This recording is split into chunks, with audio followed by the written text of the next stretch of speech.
Welcome to Rile Books Podcast. My name is Chloe Chignall, and today we have the pleasure of sharing with you a recording of a reading by Alice Notley, followed by a conversation between Alice Notley and Marija Cetinić. The event took place at our space in Brussels on the 13th of September last year. We invited Alice to read from her recently published book, the Speak Angel series, which was published by Fonograf Editions alongside a collection of her early works in 2023. In this recording, you'll hear Alice read selected poems from the Speak Angel series. Marija Cetinić will then join her in conversation. They talk about many things, moving between disobedience, the voice within poetry, or the poet's voice, and the epic form. Alice Notley was born in Bisbee, Arizona, and grew up in Needles, California, in the Mojave Desert. Active in the New York poetry scene of the 60s and 70s, Alice is often identified with the second-generation New York School poets, although her work resists fixed classification. In an interview with the Kenyon Review, Alice noted, "I think I try with my poems to create a beginning space. I always seem to be erasing and starting over, rather than picking up where I left off, even if I wind up taking up the same themes. This is probably one reason that I change form and style so much, out of a desire to find a new beginning, which is always the true beginning." Notley's early work laid both formal and theoretical groundwork for several generations of poets. She writes in narrative, epic, and genre-bending modes to discover new ways to explore the nature of the self and the social and cultural importance of disobedience. Alice has written over 40 books of poetry since 1971 and currently resides in Paris.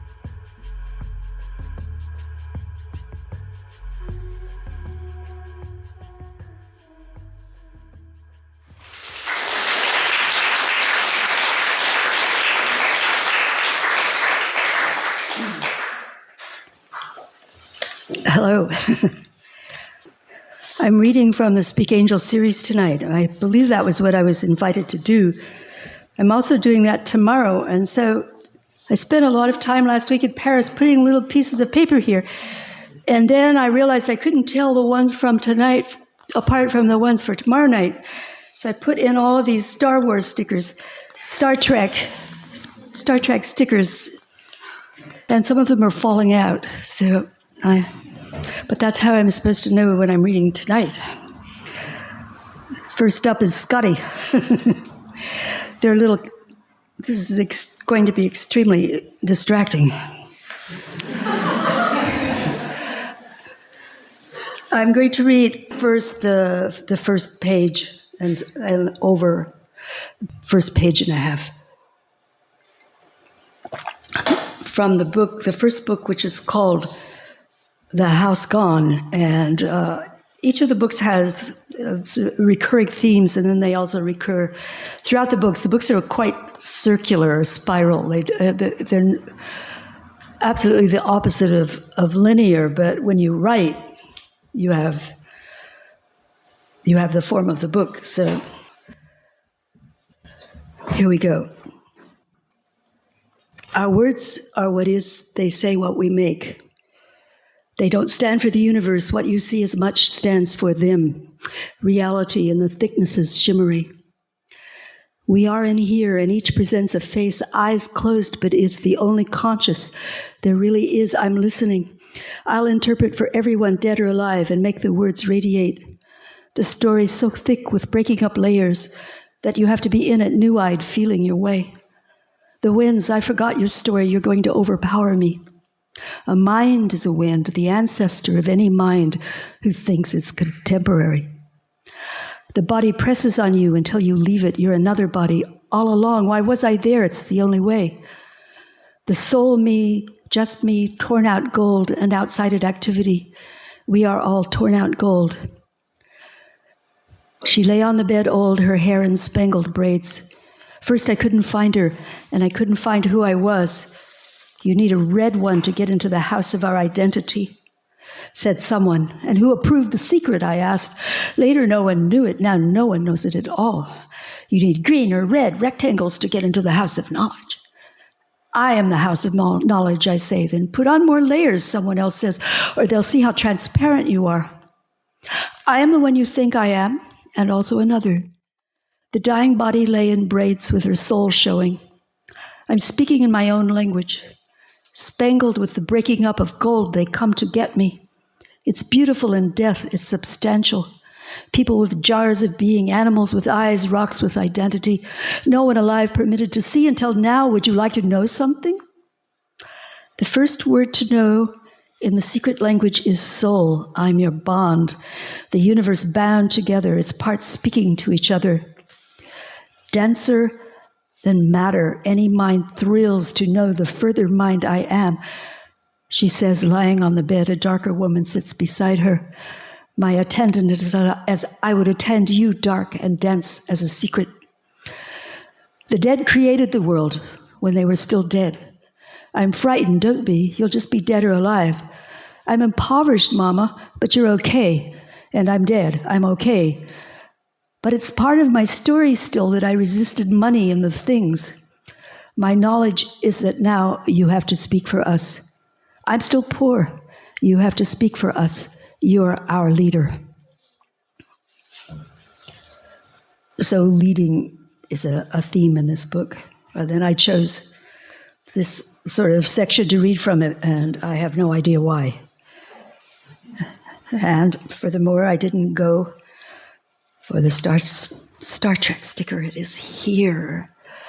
This is sort of later on in this book, book 1. I have stolen so much to give you, to bring you here, I say. Here being point 0. Here I am so different, I can't remember who I was, except that I am your leader. I am a world leader. Stole things to give you while you plotted to kill me. I'm stealing everything that you know by knowing more. I stole scale so you wouldn't be bigger than I am. I stole your ability to kill me after we're dead. I stole your wealth and fame, which are now irrelevant. I stole your stupid boxes that you call poems and threw them away. I stole your qualities you didn't really have and your pills you took to maintain your three-dimensionality. I stole your piddling language, and now all there is the freedom I've given you by stealing and destroying an idea of life. There is no moon or sun. The only thing that loves you is a mountain with a rocky heart of permanence you are stuck with. Do shapes still have to be placed next to each other? Connection already inside me. It isn't anywhere dimensional.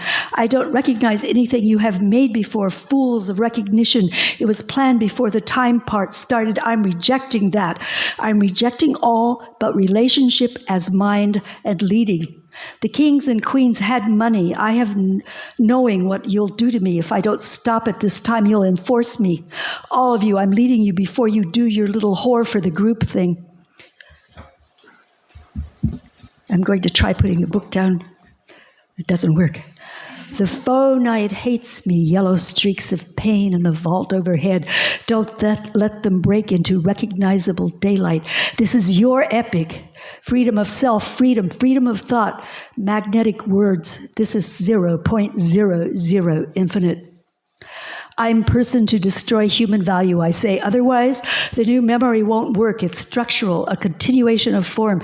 It's just replication. That's time, but not if you're nowhere. With no values, is time a value? Yes, that's what it's been.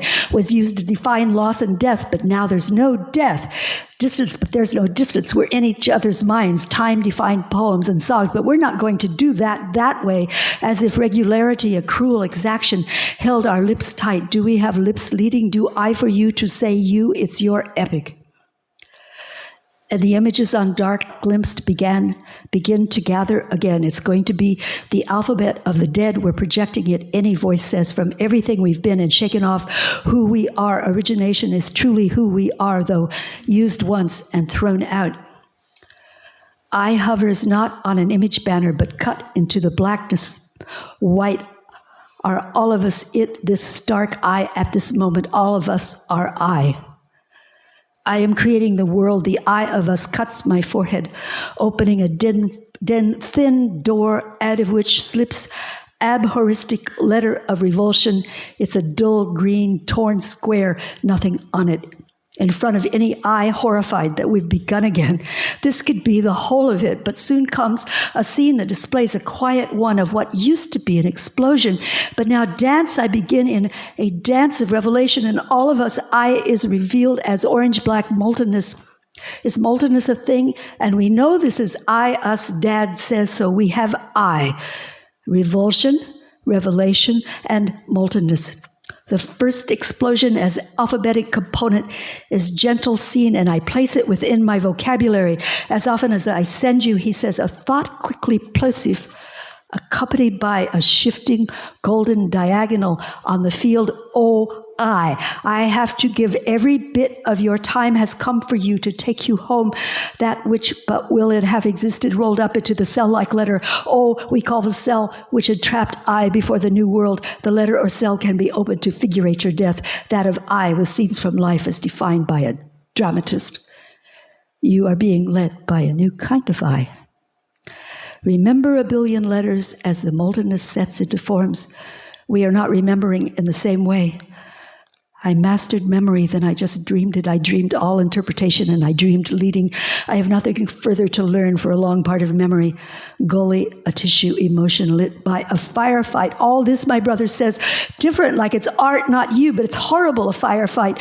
Dancing on the molten afterwards of what they call the bang. All of this played on a banner or flag on the night. I didn't want to begin in like war, he says. It was a black word that spit us out here. I'm not sure the word dance makes it better, though I may be remembering without trauma, may be remembering nothing but articulation. All motion articulates, my mind moves.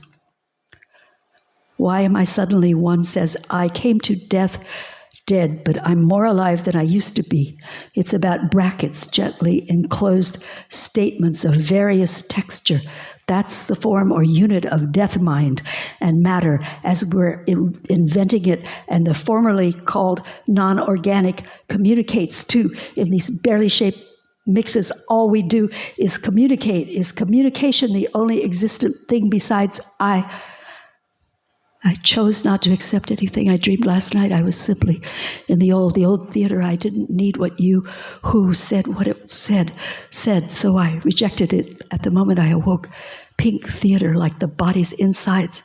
I reject the body as the ground of knowledge. It just gets old, and I don't.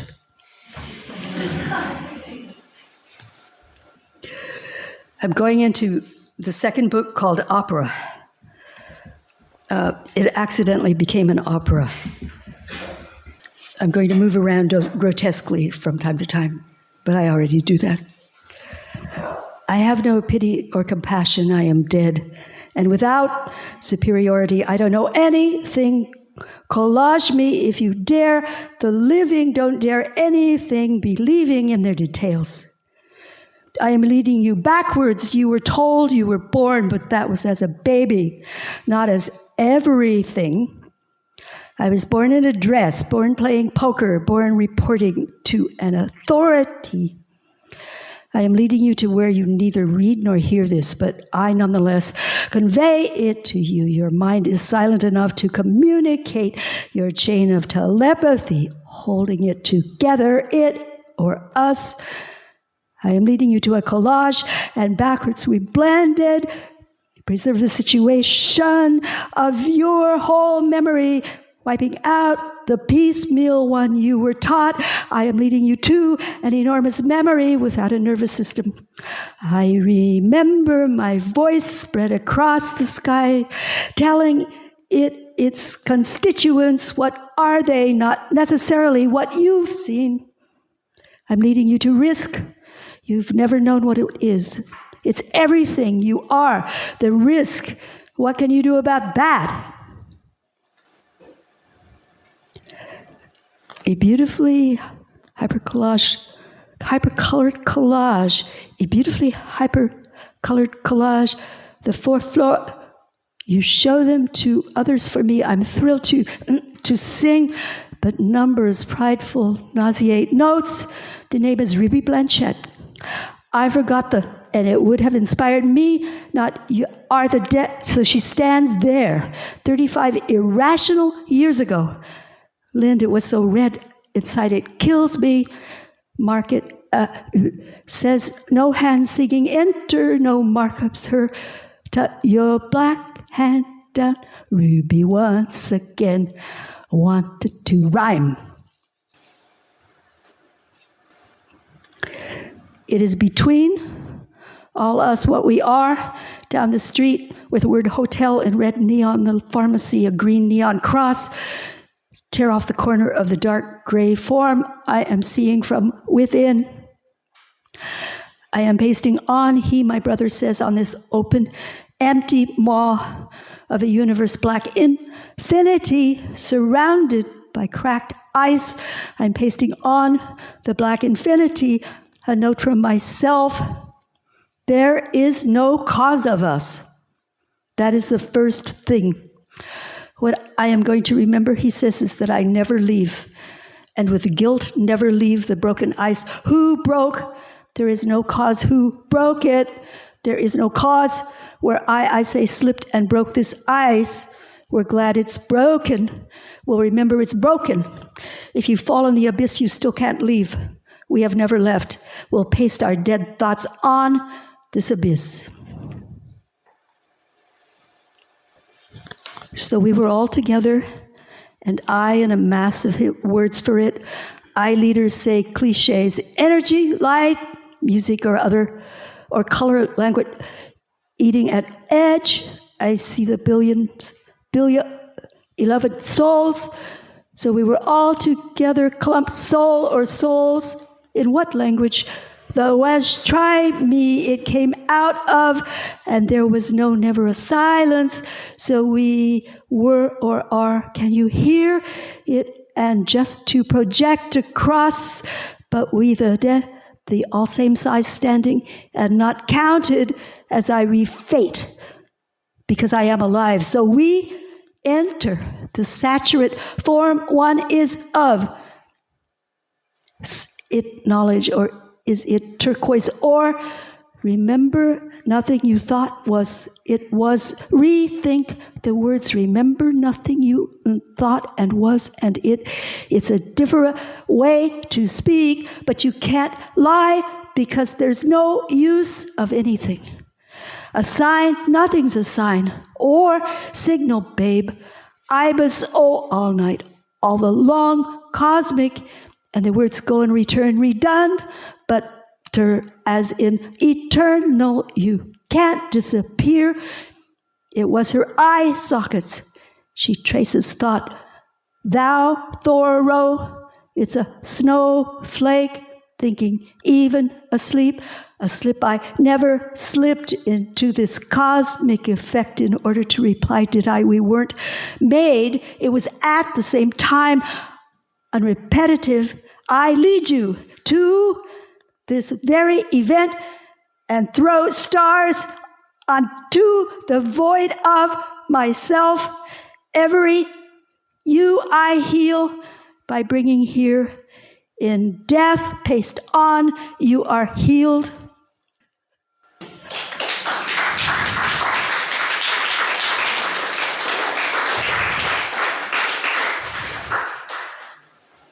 Okay, in book 3, which is called Healing Matter, I lost one of my little markers, and so I have to find that page. I'm just going to read a few ones that come together that are about sadness.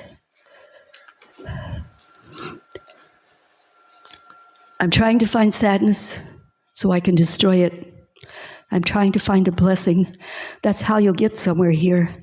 But the arrows blow around and point somewhere else again. I need to know how I make this the universe as well, my friends do, only everyone. There's one light in myself. I sit back down on the stump, hold on to this narrative bit. Who's providing? The lights on my forehead, paths everywhere. Sit. We find you restful. All of your friends within you talking and keeping track. We dead and we asleep, unconscious are within. For whatever you do is guileless, and for us, Perhaps we are healing as you go on for us. I'm sitting, I say, on a stump, enjoying the light from my headlamp. One arrow now says sad. Momentarily, another says syntax. I have to choose one. Choose sad, the voices say. Syntax comes anyway, like a tune or a hatchet job. We'll be telling it to you, and we bless you.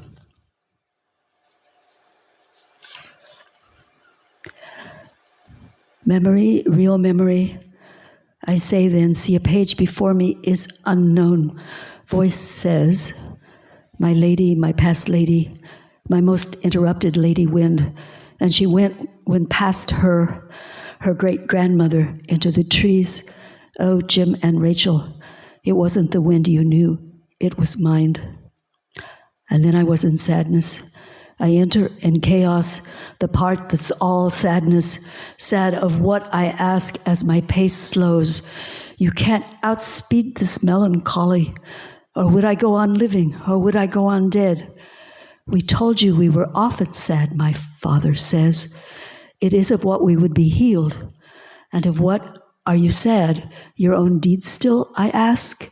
And of aggression prevailing in our origin, our primal blast. You have spoken of changing that description, but have you? I am doing so now. I am close to it, I say. To it as event here, but the sadness pervades me. I'm in trouble to get to it, the X marked. Can there be such?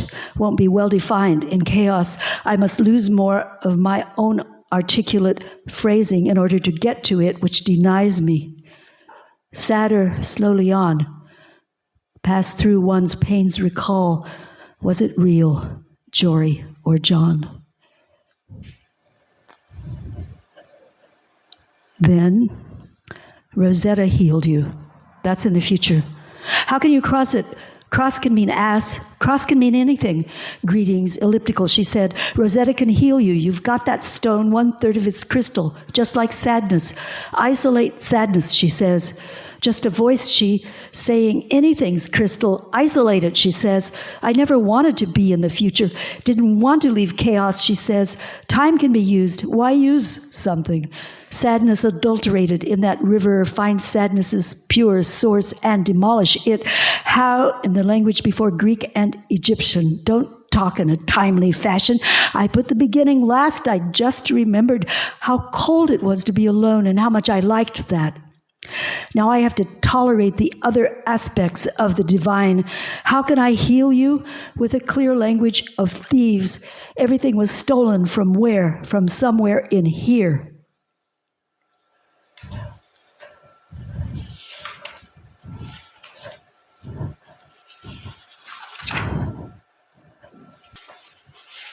I have no idea. I keep losing them. It's this one. It is a network of pain, well made. That is all of us. Nerves, mountains aren't. Do we have to have more? The sun sinks where I feel everywhere. Oh, these voices, phantom pain. Everyone speaking in musical groups like singing. My own pain still, I say, considerable, for I've lost my home and have no place. But this one in front leading, trying, someone's trying to tell me what it is, if it came from the future, like a language, because it is always already. I am here, but have never been healed. This unit we are, the universe has never been healed. Did it come to be? Who knows? The forms are making their own brilliant showings for Dante or whoever made them. I'm making myself, I say. Is it out of pain? Any cry or posture? From that then understood, I don't know if I want to engage with you in form or understand. We're just on our way. Let's walk right through the crystal here, part of that Rosetta Stone. Rosetta Stones are everywhere.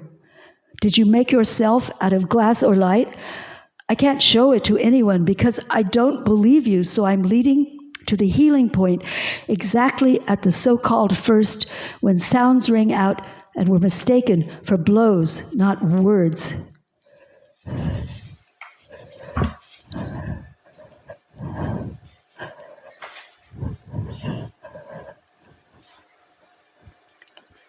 This is the most healing moment, everything at the same time.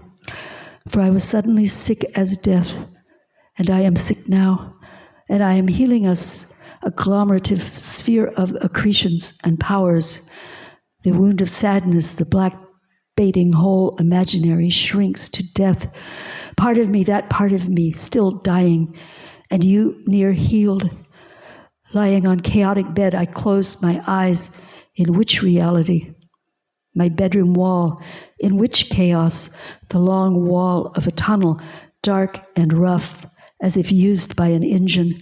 And all along, where feet fall, candles, a line of candles of uneven heights, lovely, of uneven heights, all the candles you'll need in your transit. Follow me, I'm your leader. The bedroom's crowded with my dead friends, everyone. What dies in me, I say, and who am I now? Michael, the murdered man, says, you're kinder, you won't be mean. Follow me along the candles, I say. I'm no longer sick or sad.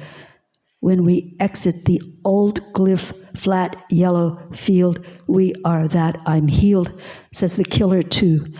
I just am it, the exact change. I'm going to skip book 4 for a bit and come back to it at the end. Book 5 is called Out of Order, and everything in it is out of order, and I don't know how to explain it. I'm just going to read a few purportedly poems from Out of Order. He was wearing a nylon parka. This is not an experiment. All of us in the same room who'd forever be in the same room at the same time. This is my mind, he says. I am showing you my mind. Do you want to look into mine, I say. I'm cold from drowning beneath the ice sometimes, he says, though I'm dead, remembering how to be cold. Looking in your mind, he says, I can show you a white on black word, like a touch or camouflage for it. Bide. A simple one. I'm tired of biting, I say. Already, he says. The deer says it knows who I'll marry. Of course, you used to marry, he says. Do you think there was a reindeer, I say, at the heart of the beginning? The deer loved you and you bled it, he says. Or I bled, I say, in example, these words so true. I am warm in your mind, he says, though I am drowning. And I wheel, I say, always on the cross, emitting care to save your mind. The others in the room have crowded around just us. And so each of us exactly. If you save me not from dying, but from a petrified sorrow using somehow your crucifixion, your endless, in-place, anguished love, what can it be? Where is it from? Do you make it? And in his parka, the boy says, my language, Tersami, died, but I didn't. Even here, in the black garment, graciousness of the language of us, we who aren't figures, the language before my language is what I am teaching you, that we are grouped. And remember that language, he says, as the rocks and fire change, nothing, same memory, that I remember it is language of each.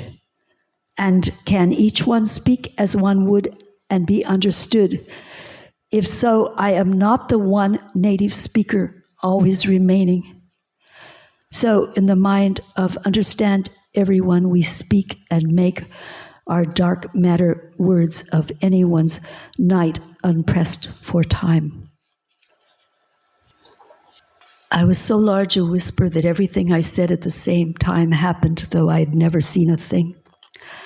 Do you see it become itself? In the instant now, when everything already is, first it's shaded by an ecru shade with a pull loop. Keep off the heat after dawn. We cross the sky in order to show ourselves to who? Now I'm dead, but first I was dead. So large a whisper that what would come about had already. My consciousness shading the dead heat on D Street had already, you had already been dead, have already that everything I said crosses the sky mind. I wonder what's going to happen. Can the dead be surprised? I told myself it was worth it, whatever I did, was it? or that my impulse would be correct. Spent a lot of time on impulses, often wrong. Pulse, pulse. Each pulsation momentary jeweled. Is there failing? No. It is my first time in the sky when, with a stage whisper, conquer the universe. But this was how we were, not are. Is anyone thinking our thoughts? It whispers to me. Do you want me to think for you? But how will you know yourself? I will recognize my thoughts emitted from the sky point where the cross is you.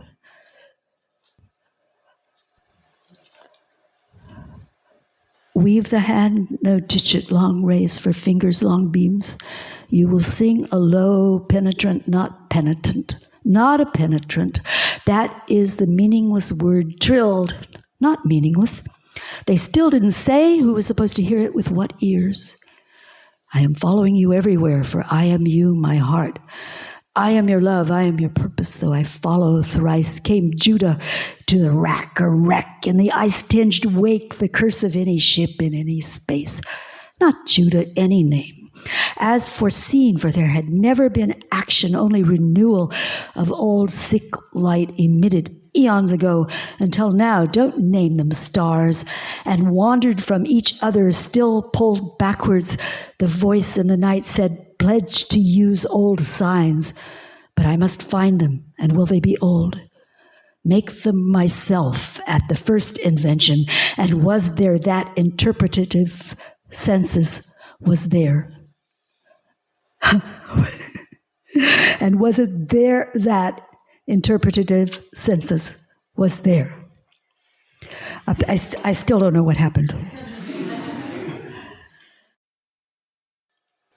In book 4, there's a lot of comment on current events, and there are several long poems that are sort of like sermons. So I'm going to end with one of those. What is the form? Love is the form. One says, flee the beginning, it's too frightening. You don't know what you look like or whose thoughts you're thinking. I'm convinced I've come from nowhere, an inhuman soul. One says, look at me, and what shall I look with? The voices in my head translated into plain or alien phrases that I see and feel with. I don't know what you're saying. Mobbing, it's called, in the wind when the phrases run wild. I draw them on the page. I inscribe you at the beginning. I can't seem to remember what I'm doing here or where I was. I may be in a state of insane premonition because I'm leading you or saving you, having pre-seen the moment when you might be violent. I smiled, and instead you smiled back. The dead aren't violent, whom I am with, who go with me, skilled at being dead. They continue to invent the diction of the dead, the collage of the new death made of the known, but now different, though I can't remember where I've been, where I'm going. I'll try to change every moment I'm in if I must. I will change your sense of the beautiful and elegant, I insist, calling back steps ahead that what now comes is not future, but a collage of pressed colored winds, the vocalese we are. I've told you I'm changing it, advancing into enlightenment, changing how you were once a universe and now you are what's a soul? What's anything? This language will resist us. Is it even ours or us? And must turn to face you suddenly. I know I must turn and say, in this place of our room of all, on the escarpment of ice and lights, it has also been given to me to be your, I know no other term, savior. I don't know what it means, but I face you. I couldn't turn round before, though I knew it would come to this, as if harsh light on a desert tree, as if I would leave my home forever, or my former interior, as if you would mock me, sweetheart, with your deadwood eyes. As if the solar winds parched my face and my mind, though I bled from my forehead and the wound between thumb and forefinger. Didn't I previously deal with our sorrow? Isn't this an ancient film shown over the new creation? Who are you, you say? But do I know? Yes, this is what I do. There was nothing left for it. You have found me. What does it mean? Whatever happens, you aren't sad because of this. Remember, there is one alive, carries it with her, the web of misfortune. The desiccating veil is just a trick of your own eye, perhaps. I've signed up for everything. Now I turn and paste it on, stumbling, stand upright with the glue of it slightly pink, affix it, wearing my remarkable crown that's transformed repeatedly, thorns to ribbon to slender coronet. I never wanted. Try to end. It can't in Paris or St. Mark's, and first you're on the star Alphard. I am nothing but invisible essence, my first kiss. I was only what we are, then I became less, didn't I? From spirit became flesh, then degraded into suffering. I, abased and strange here, I who identify with no one, have no verb now, but lead, paste, or save everyone. What is saved then of the others who love each other corporeally? The blessing must be death. No, there should be another one. For in this life, earth life, I pass through, I'm transported mid-moment, any moment to death's grace or saved thus, you are too. How embarrassed you must be, you say, to speak like this. It's when I'm embarrassed that I know I've arrived. Where I lead you, what our paste is and what we paste on are one. But now that that's the dead pasting the live too, how muscular I sound. The tripartite leading of those who can follow the snowed down upon, the rained on, the perpetually discovered by other substance. Love falls on you wherever you are if you can perceive it. I stand where the language envelops me. True, I bleed for it. Yes, I give up to you the fact that I've bled for it, and so for you, anyone. Animals suffer among a universe of apparent similars. Perhaps we are sacrificial, sacramental, purposed, as if there was first chaos. It accepts us as its most abused children, but you are everything, the soul you were at first and are ever. I remember before I was an animal. I remember before blood. There is only one paste, one convergence, one connection of us. The fearful began where we were. I am remembering the blue-green, black, or pale blue-white. Was it the glyph's core? When was I first your savior? You had died. The sky, not colored in, was divided into paint by numbers, pieces near the old shortcut where we were first tortured. That's not a true word. Now, which now? I have brought purest, clearest essence or soul to my suffering. I mean yours, divided into scourges. Oh, when was that done? I was getting ready for war, and before that left you, your blame. I mean, you left me with it. I've forgotten how to remember. Because of the Savior I am, I can lose everything I was again. Come up with me to the cross or crossroads or connection. You have stretched my memory until my guilt's edges frayed. Hum. I hear it. It was the first thing I heard when I was young. And we drove over to it, wherever that was, calling last stars in the first language, for the whole universe hath suffered as a wild deer. And my soul then broke into me and cried out, good morrow, I am thee. So you will know how to save all others, remembering completely.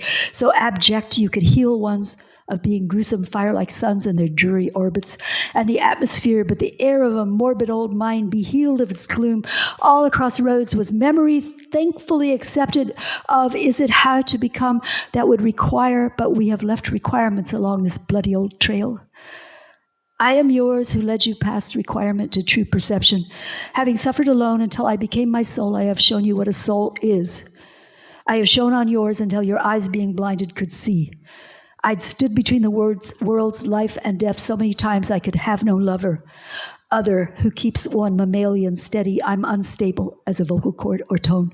Hum for you almost cries of hum, the word read at the crossroads of, but you know what of. What a bizarre word. Did it come intact? What are these that move and sound? Am I saving them? I am saving you from your war haunt, your panic, which in death would become a simple moan. I'm now saving them from. Did mammals invent the fear I save you from? De-invented? Paste it with a bit of fur next to the word sweet recollection of infancy. I am saving you from guilt, for I have bled it so much you don't have to. I did this out of our mutual distress, though I really only wanted to be alone. And now I'm the soul, red-tinged transparency. I've lost my inheritance.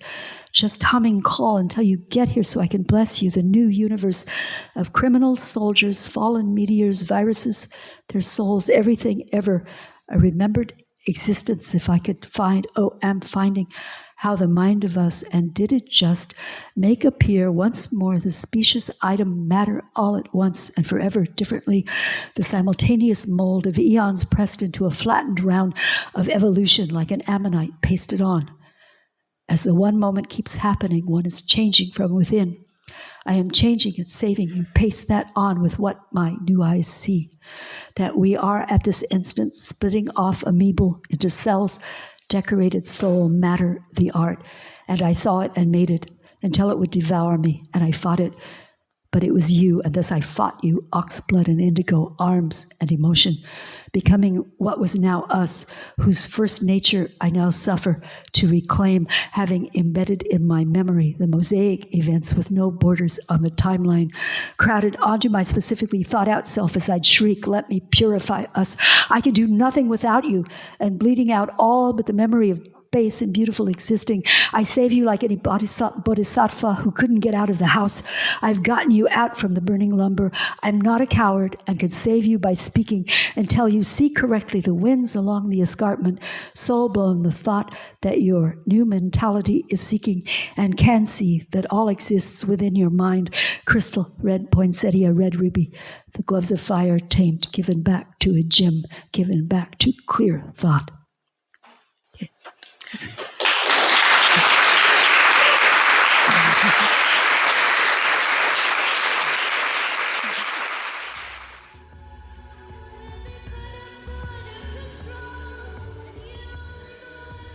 Marija Cetinić is Assistant Professor of Literary and Cultural Analysis at the University of Amsterdam and a researcher at the Amsterdam School for Cultural Analysis. She is coordinator of the MA Comparative Literature program and founding member of the research group Sex Negativity. She also teaches at the Sandberg Institute as part of the MA Critical Studies program. Since 2022, she is part of the programming collective at Purdue, Center for Poetry and Experimental Writing in Amsterdam. And together with Stefan Horvath, she is involved in an ongoing epistolary project.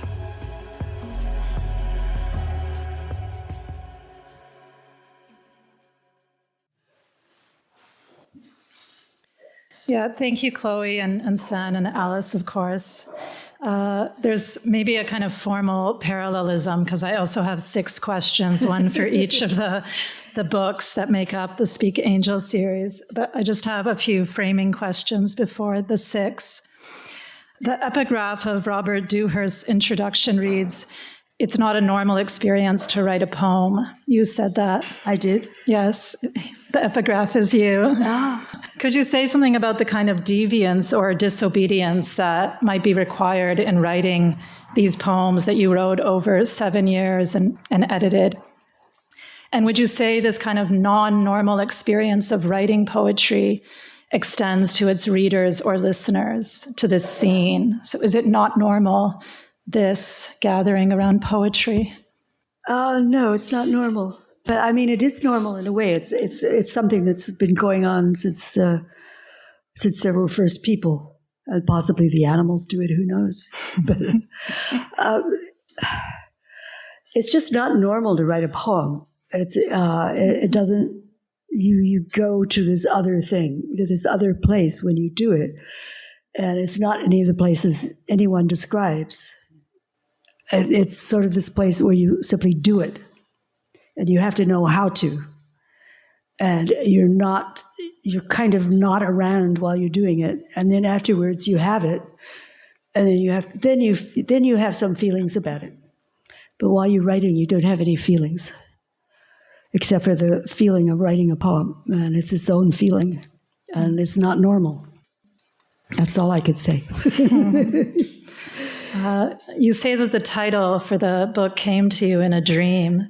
Could you describe how each of these terms, speak, angel, and series, matter to you, but especially the last? I wonder what the temporality of seriality is for you and whether it's necessarily linear or accumulative, or can a series be retractive? Everything comes... I try to make it be like time or timelessness, one or the other. I mean, in the Speak Angel series, I'm trying to get everyone with me to create a new universe that doesn't have time. And the cross is the one is hung on it because it's the intersection of time and space, and that's where all of our problems start, at the intersection of time and matter, time and space. So, what was your question?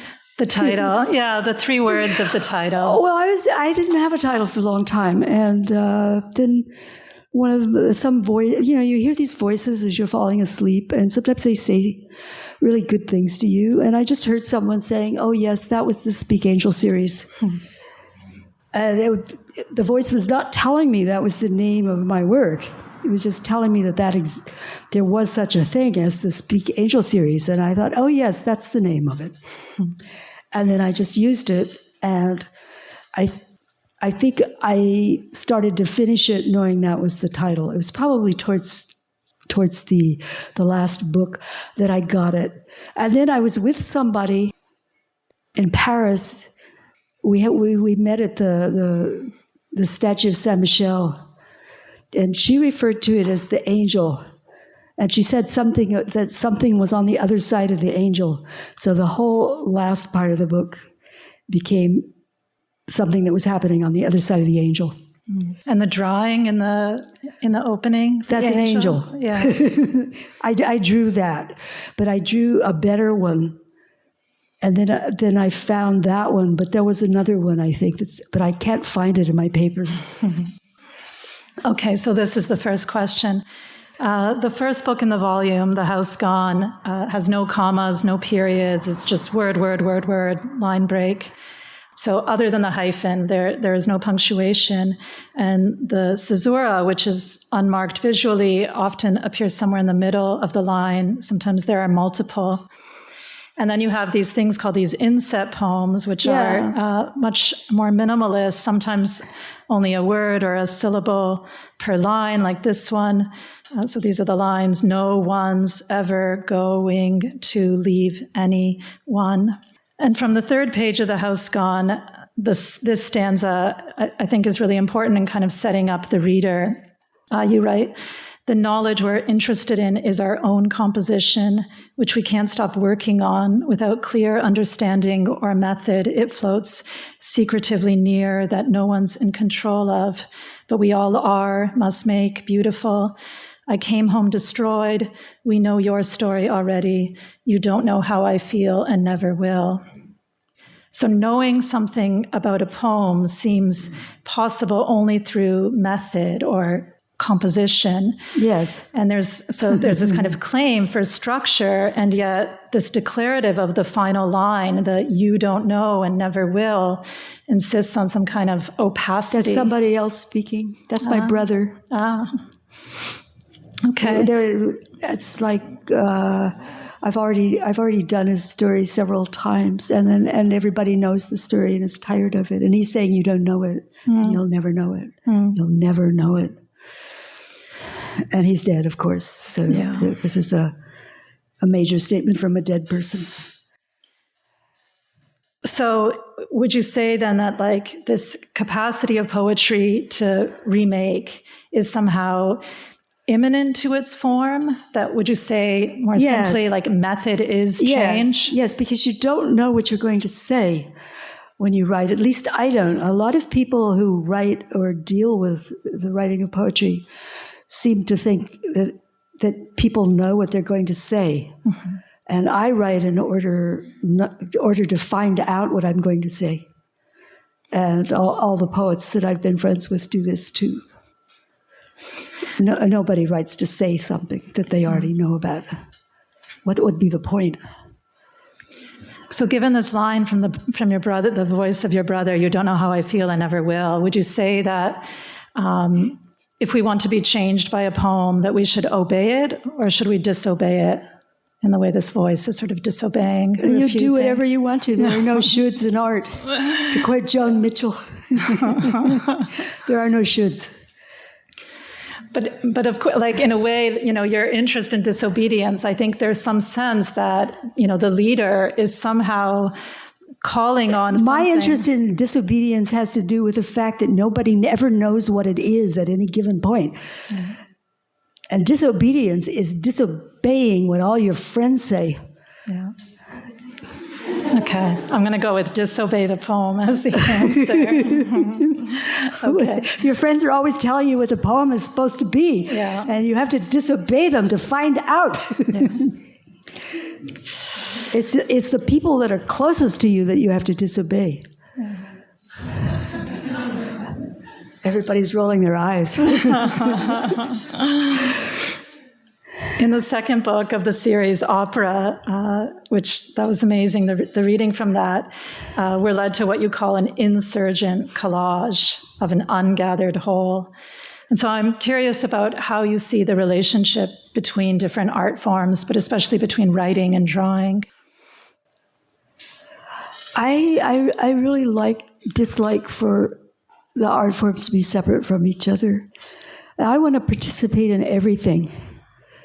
So I practiced several other arts, mm-hmm.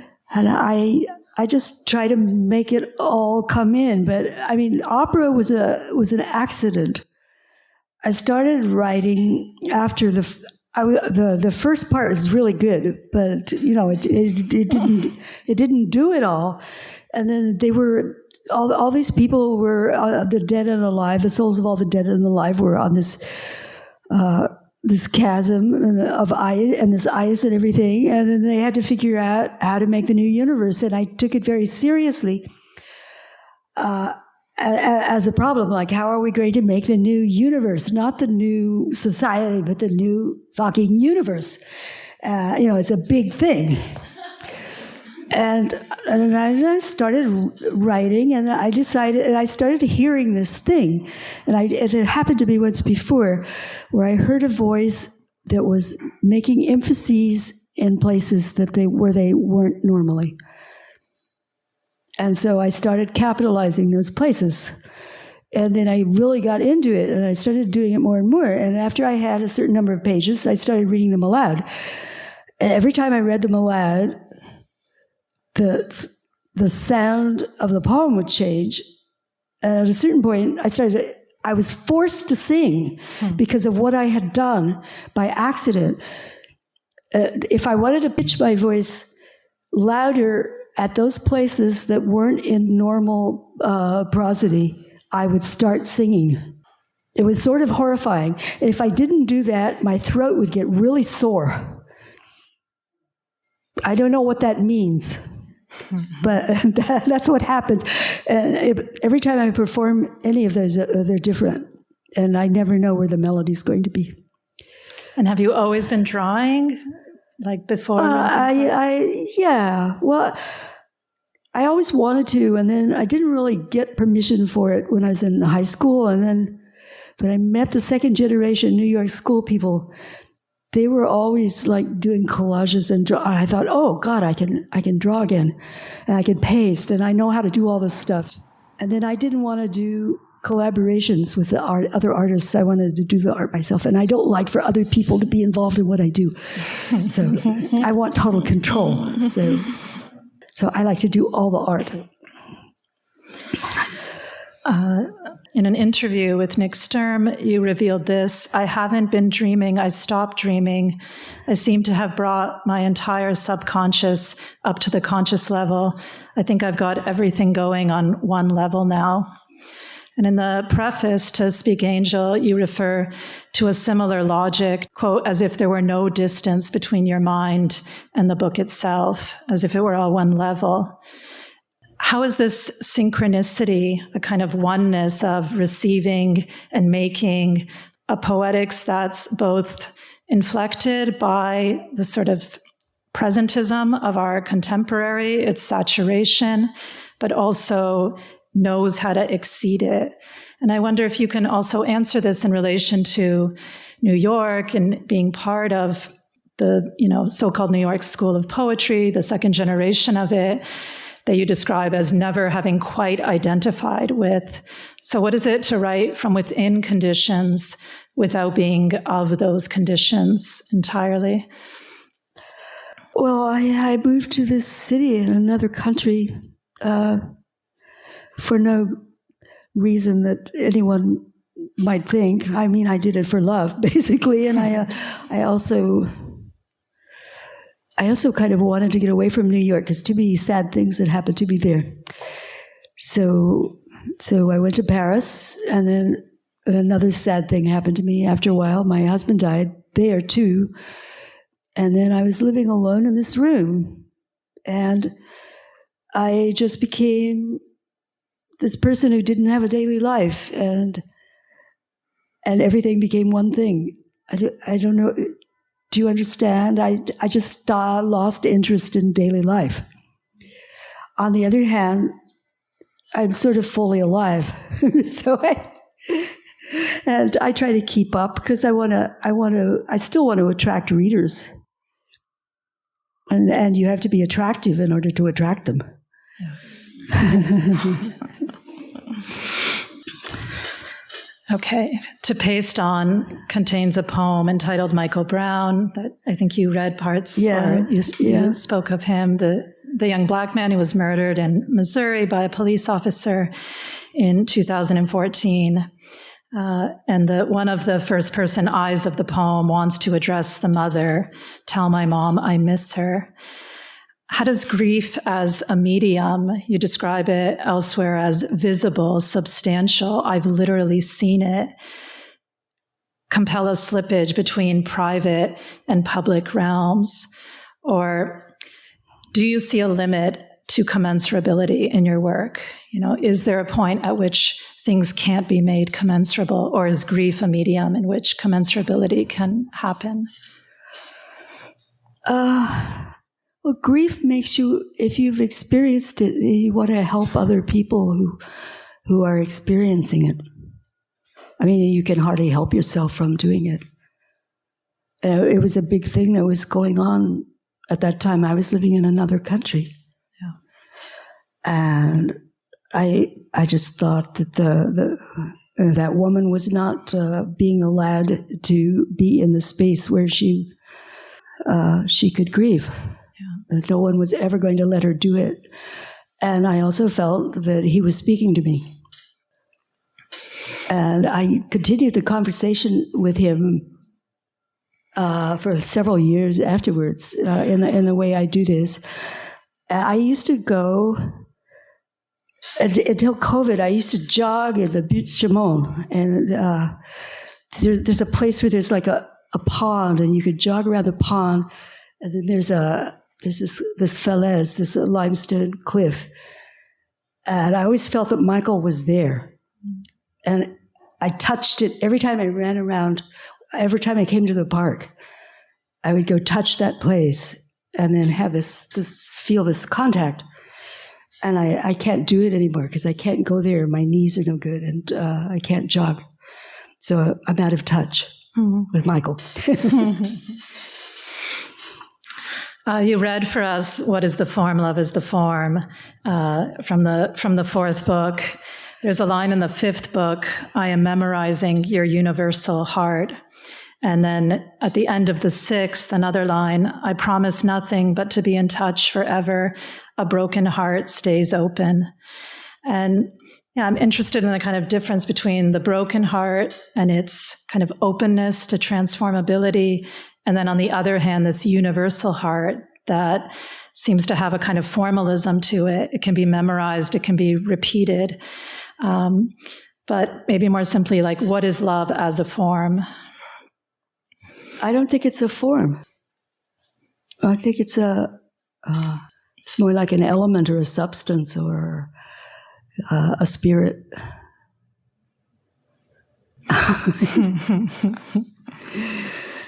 Like I know I said love is the form. You said love is the form. But I expected you to know that it wasn't a form.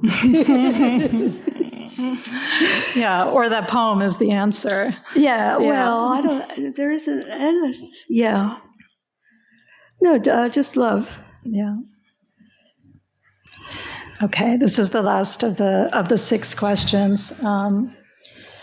And It's just asking really for you to think, or for you to tell us a bit more, describe the ways in which the last poem of Speak Angel, or the last book, the poem it's called, which ends with the line, "What do you remember? Read me," is modeled on the form of the Descent of Alette of 1992.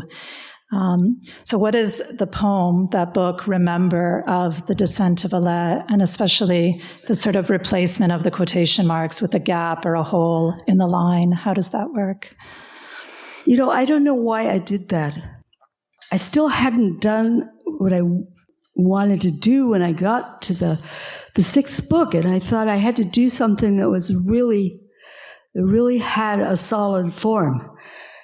And I thought Alette had a really solid form. I had worked on the form of it for a long time and put a lot into how it was structured. So I thought, well, I will make this poem, and it's going to have 4 sections, and it's going to have the same number of pages per section. It was very simple and very concrete like that. Mm-hmm. And I have no idea whether it speaks to Alette or not. But I got the music from Alette, and that was very helpful, because I had to deal with some very difficult subject matter in there because of all of the terrorism, ISIS stuff that was going on, and it just totally invaded the poem. I couldn't keep it out.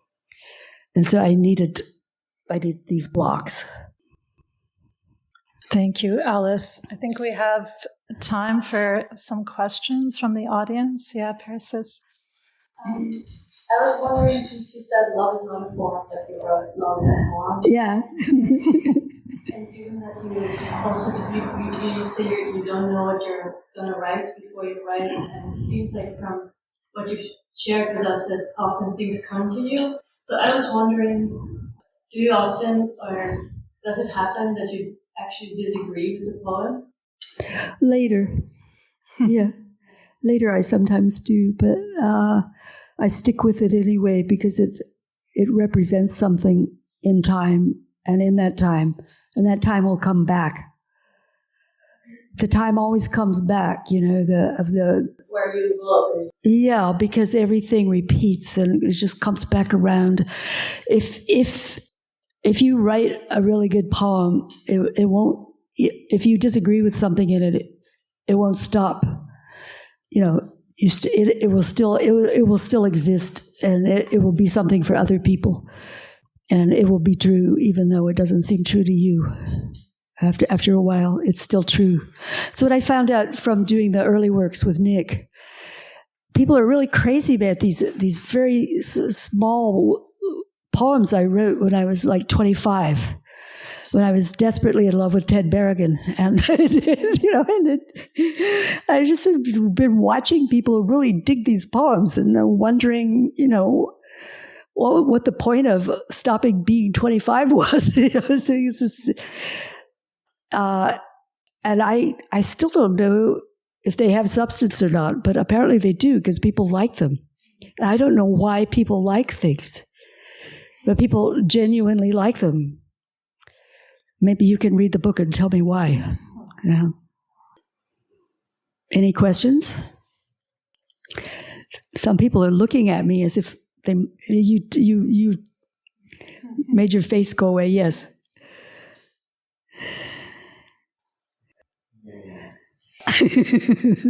Yes. What the writing process look like, and then versus your editing process? Oh, I don't edit. No, I do edit. I edit by throwing things away. I very rarely change in that way that they teach you about, like when they talk about, what is the word, revision. Revision. I never revise. But I do things as I go along, and it's part of the process. So, like, I'll get a bunch of pages, and then some more pages, and then some pages won't be working, and then I'll toss them out. When I was writing The Descent of Alette, I started the last book, and I wrote like half of a last book that was no good, and I discarded the whole thing and just started again. And that's my revision process. I think the way people talk about revision is really corny.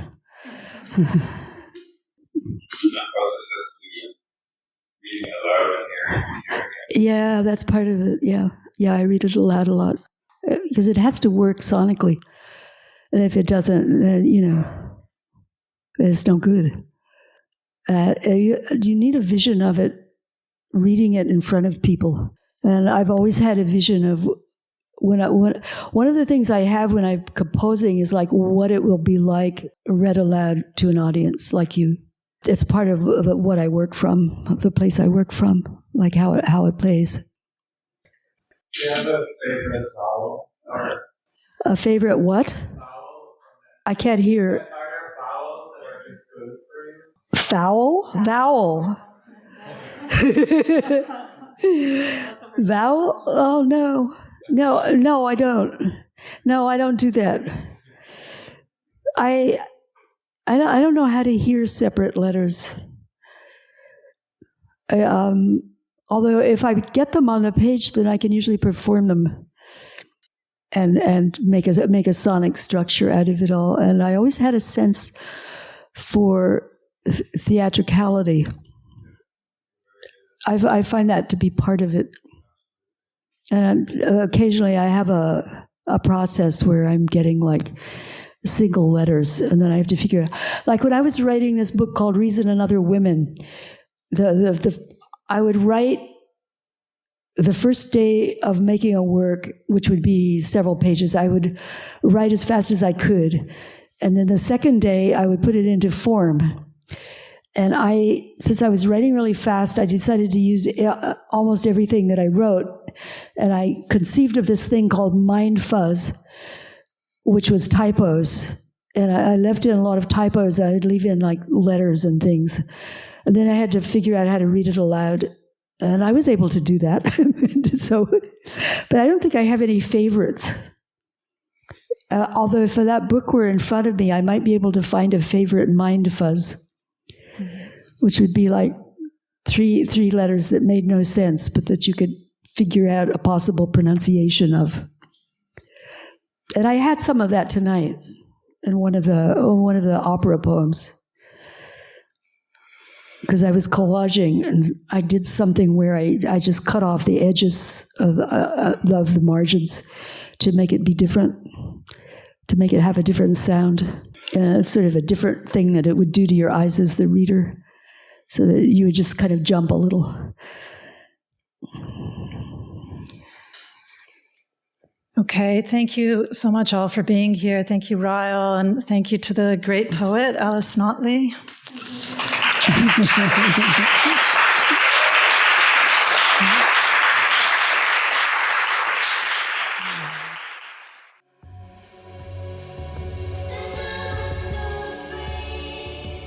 Thank you for listening to Ryle Books Podcast.